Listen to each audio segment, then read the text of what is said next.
During their 74-year-long marriage, the late Queen Elizabeth and Prince Philip used to exchange sweet love notes as a way of expressing their affection for one another in a private way. But this kind of thing isn't the style of King Charles and Queen Camilla, a former member of the royal household has revealed.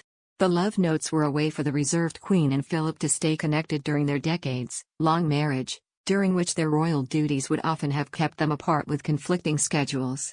This kind of private gesture was the only way the couple could express their romance due to the rigid formality expected of them when they were in public, the expert has claimed.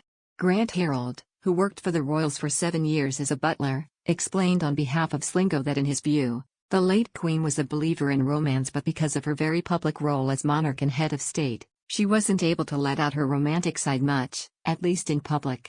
Instead, she and her long-term love Prince Philip opted for more private signifiers of their affection for one another, Harold explained. She did love Philip and loved being in love. She and Philip were very connected for the whole time they had together. I know they used to give each other notes occasionally, which is so pure and just tells you how much they cared for each other.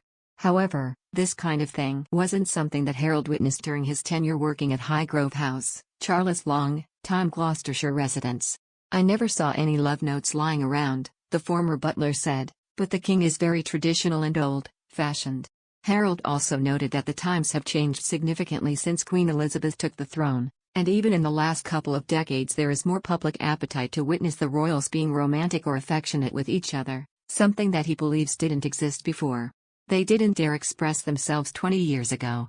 It wasn't acceptable, the expert claimed, explaining it's interesting because the royals never used to show emotion to one another, especially in public.